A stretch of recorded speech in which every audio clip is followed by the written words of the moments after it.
Bueno, vamos a empezar a ver lo que son personas físicas, arrendamiento de inmuebles. De acuerdo a la ley, dice que los ingresos que se consideran son los provenientes del arrendamiento o subarrendamiento y en general por otorgar a título oneroso el uso o goce temporal de bienes inmuebles en cualquier forma. Asimismo, también se consideran los rendimientos de certificación de participación inmobiliaria no amortizables. Bueno, y nos dice que los ingresos en crédito, es decir, cuando no se cobran, entonces no se, no se declaran hasta que se cobran. Bueno, ¿cuáles son las deducciones? Una de las deducciones es el impuesto predial, las contribuciones locales de obras públicas, el impuesto local de arrendamiento. Otra, los gastos de mantenimiento o de consumo de agua, los intereses que tengan que ver por préstamos para compra, construcción o mejora de inmuebles. También lo que son los salarios, comisiones, pero que estén relacionados con la actividad. Primas de seguros también que amparen los bienes respectivos. Las inversiones que hagan en construcciones, adiciones o mejoras a estos inmuebles. Ok, también existe una opción de que en lugar de meter las deducciones que ya vimos, en lugar de hacer eso, los contribuyentes pueden deducir un 35%. Esto es una deducción opcional.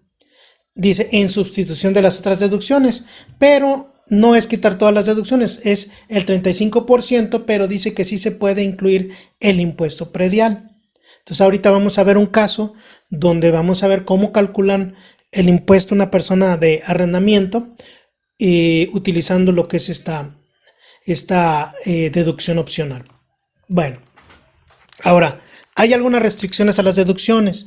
Dice que tratándose de subarrendamiento, es decir, cuando tú estás rentando un bien y a la vez lo estás rentando, o sea, tú se lo rentas a una persona y a la vez lo rentas a otra.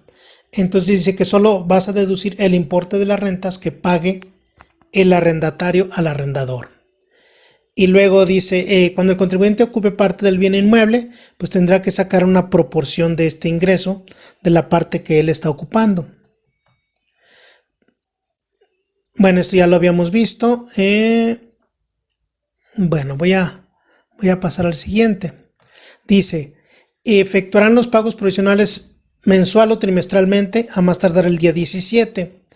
Ahorita vamos a ver cuándo son los casos en que se hace trimestral. Y luego dice, el pago provisional se determinará aplicando la tarifa a la diferencia que resulte de disminuir a los ingresos del mes o del trimestre el monto de las deducciones correspondientes al mismo periodo. Ahora, cuando un contribuyente, sus ingresos no son mayores de 10 UMAS mensuales, entonces, que son 26,064, en lugar de pagar mensualmente, puede pagar de manera trimestral. Ok, y aparte de lo que, de todo lo que estamos mencionando, también existe una tasa del 10% de retención cuando los ingresos se obtengan por pago que efectúen las personas morales. Estas personas morales tienen que retenerle al arrendador, estamos viendo ahorita del lado del arrendador, le tienen que retener un 10%. Entonces solamente cuando son personas morales, pues va a haber una retención, nos van a retener un 10% de ISR y este impuesto se puede acreditar contra lo que salga por pagar. Bueno, vamos a ir a un caso. Tenemos un caso de una persona física, lo voy a hacer un poquito más grande. Dice, determine el cálculo de ISR para una persona física de arrendamiento, de acuerdo a datos de enero, definir lo que es más conveniente. Ya ven que hay dos opciones, una meter las deducciones normales y otra meter la deducción opcional. Entonces vamos a ver a este tipo de contribuyente qué le correspondería. Entonces necesitamos primero calcular cuál sería la deducción normal. Esto lo tenemos que hacer en el mes de enero. En base a lo que hagamos en enero, a lo que decidamos nosotros en enero, entonces en base a eso nosotros vamos a decidir qué es lo que más nos conviene y tomar la opción. Podemos, aun y cuando en enero a lo mejor no nos convenga una opción, pero independientemente de eso lo podemos tomar pensando ya en en todo el año qué es lo que más nos conviene. Por ejemplo, si en el mes de enero yo tomo mis ingresos son 123,467, que aquí voy a sumar los ingresos de renta casa habitación, de locales comerciales y de locales comerciales de la persona moral. Si lo sumo eso me dan 123,467. A eso le resto las deducciones. Las deducciones son todas estas que tenemos aquí, desde gastos de mantenimiento hasta impuesto predial. Me dan un total de 75,580.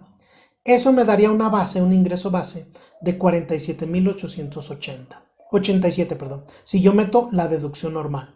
Si meto la deducción opcional, los ingresos son los mismos. La deducción opcional voy a multiplicar los ingresos que son del mes 123,467 por 0.35, que es la deducción opcional, más lo que es el impuesto predial.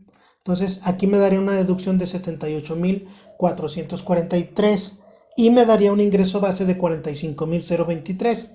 Si comparamos con deducción normal me sale 47,000, es decir, nos sale más base. Con deducción opcional nos sale 45, nos sale menos base. Como con mayor base pago más impuesto, pues me conviene la deducción opcional. Normalmente a los arrendadores les conviene esta opción. Esto nada más es para impuestos sobre la renta. Entonces, ¿qué tendría que hacer para calcular el impuesto? Vamos a verlo. Entonces, aquí voy a empezar a calcular el impuesto. Tomo los ingresos del mes, que ya los tenía aquí determinados. Las deducciones, que son 43, la deducción opcional del 35, más el predial, de 43 más 35, que sería 78, que es lo que tengo aquí. Y esto me daría una utilidad fiscal. Esta utilidad fiscal es 45,023. Bueno, ok. Ahora, a esta le voy a aplicar la tarifa. Ojo, quiero comentar en este momento que vamos a aplicar tarifa mensual siempre. ¿Por qué? Ahorita lo vamos a checar. Me voy a regresar un poquito a la diapositiva. Y dice que los pagos provisionales, dice, efectuará los pagos provisionales mensuales o trimestralmente.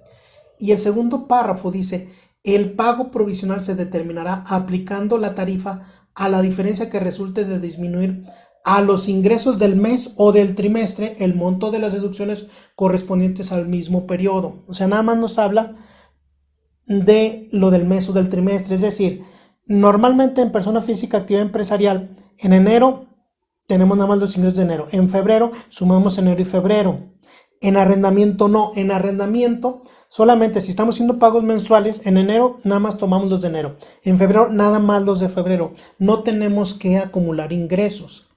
Entonces, debido a esto, nosotros siempre, como nada más son los ingresos del mes, siempre vamos a aplicar una tabla que es mensual. Aquí tenemos la tabla que estoy aplicando en este caso, que es una tabla mensual. Este ejercicio se los voy a subir para que lo tengan en la plataforma. Entonces, aquí ya aplico, me da esto, y luego dice retenciones de ISR del 10%. Las personas morales, aquí dice, tengo renta de locales comerciales de personas morales, son 48,930. Si vemos aquí dentro de los datos, al final hay un renglón que dice retención ISR persona moral 4,893. Este sería el 10% de la renta de los locales comerciales. Esta retención me la haría la persona moral, pero yo tengo la opción de que precisamente esa retención tengo la opción de acreditarla contra el impuesto, y pues me conviene acreditarla porque si no tendría que pagar más. Entonces yo la acredito, y de 9,216 que tenía que pagar, entonces solamente voy a pagar 4,893. Bueno, ok, paso al IVA. El IVA es algo similar, aquí lo voy a iluminar, ya nomás lo voy a explicar. El IVA es algo similar a lo que hemos estado haciendo. Como aquí, déjenme comentarles, hay ingresos exentos del IVA. ¿Por qué?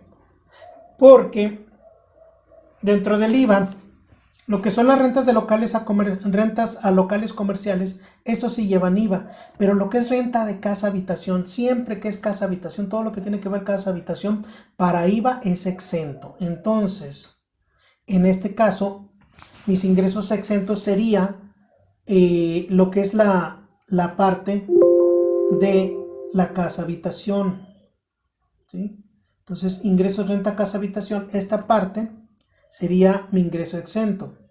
Entonces, aquí voy, vemos que aquí los tomé, 27,307. Ingresos grabados son la suma de los otros ingresos, que serían, para este caso, serían lo de renta de locales comerciales, la suma tanto de personas físicas como personas morales. Esto me da un total. Voy a dividir los ingresos grabados entre el total de ingresos y me da una proporción. Y esta proporción es ¿por qué? Porque yo no voy a poder meter todos mis gastos. Dentro de mis gastos tengo gastos de mantenimiento que sí llevan IVA, sueldos y salarios no lleva IVA, IMSS e Infonavit no lleva IVA, impuesto predial no lleva IVA. Los únicos gastos son mantenimiento, son los gastos que llevan IVA. Entonces vamos a ver qué pasaría entonces en este caso, ¿no? Ok, entonces vemos que aquí tengo mis gastos de mantenimiento, los multiplico por la tasa del 16%, me da una IVA acreditable total, lo multiplico por la proporción que ya saqué, me da el IVA acreditable, y luego el IVA por pagar, menos el IVA acreditable, menos la retención que me hicieron. Perdón, aquí voy a hablar, esto no lo había comentado. En el caso del IVA, así como en ISR hay una retención del 10% de las personas morales, en IVA también hay una retención, pero la ley habla de las 2/3 partes. Como la tasa es 16%, si yo divido 16 entre 3 y lo multiplico por 2, mi tasa va a ser 10,66. Entonces lo que voy a hacer es que voy a multiplicar lo que son los ingresos de personas morales, que es el renglón 5, lo voy a multiplicar por 0.1066 para efectos del IVA. Y entonces ese resultado me va a dar la retención del IVA. No traigo nada de saldo a favor, y entonces de 15,000 de IVA por pagar, le resto el IVA acreditable, le resto la retención y me va a dar el IVA por pagar. Y aquí yo tendría el pago de ISR y el pago del IVA. Entonces aquí los pagos los voy a hacer redondeados. Para efectos del segundo mes, también voy a hacer exactamente lo mismo.